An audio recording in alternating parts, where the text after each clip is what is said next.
What's up, Trailblazers? Honkai Star Rail just had its 1.2 special program that talked about all the new content that's coming out in the next patch. We have new characters, we have new maps, new events, but you know what? What I'm most excited about are the new relics. The first set of new relics is coming in Simulated Universe World 7.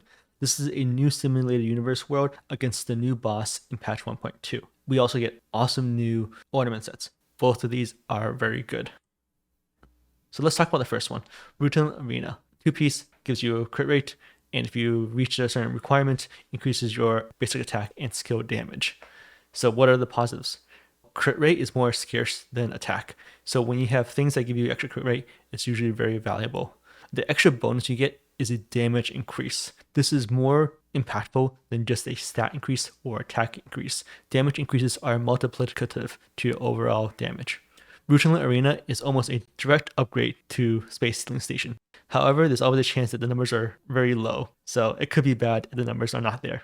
This relic has a few downsides as well. It doesn't work with special mechanics, so think Jinyuan. Jinyuan's damage comes from his follow-up attack. This doesn't affect that. Another negative is that the crit requirement could be too high for sub-DPS characters. Think Welt. Maybe you have 30% crit rate. What if Welt doesn't hit that critical rate requirement? Then you don't get the bonus from this 2-piece. The next new planetary set from Simulated Universe is Broken Keel. Increases your wearer's effect resistance. The extra bonus is that it gives a team-wide crit damage bonus. So this is a support piece. What's good about this piece is that crit resistance is actually a very important stat in the late game. For example, MOC 9 side 2 with the freeze guy. Very annoying. You want effect res against those type of enemies. The bonus effect of a team-wide crit damage increase is actually very strong as well. Crit damage scales better than most other stats. Take crit rate for example. Crit rate has an upper limit. Crit damage does not. When it comes to crit damage versus attack, crit damage is multiplicative increase, whereas attack is additive increase. There are some negatives to this set as well. The first is that the effect resistance requirement might be hard to achieve, especially if you're not specifically looking for it. Also, crit damage is a much more narrow bonus. Crit damage is only useful for the carry on your team, which makes this set less flexible than Fleet of the Ageless, which gives a team-wide attack bonus. The other characters on your team, like supports, can use the plus attack bonus, whereas crit damage will be completely useless on them. We also get a brand new Cavern with 2 new 4-piece relic sets. The first of which is Longevous Disciple. 2-piece bonus, increased max HP. 4-piece bonus, when wearer is hit or their HP is consumed by an ally, including themselves, their crit rate increases a certain amount of turns. This effect is stackable. The second relic set is Messenger Traversing Hackerspace. Man, these names are crazy. I don't know how Holyverse gets these crazy names. Anyways, the 2-piece bonus is speed, and the 4-piece bonus is when the wearer uses their ultimate on an ally, including themselves, speed for all allies increases for a certain number of turns.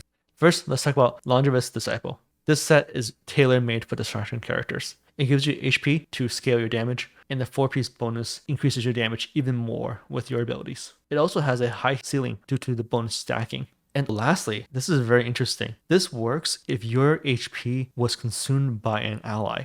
Is Holyverse hinting at a new mechanic in the future? A character that deals damage to your allies? That could be very interesting. The set does have a few negatives. Because it's so good for destruction, it's also why it's very narrow and niche. The 4-piece bonus is only really relevant for destruction characters. The 2-piece bonus is also just boring. HP is very easy to get. So essentially, the only characters who want this particular set are destruction characters who want the 4-piece bonus.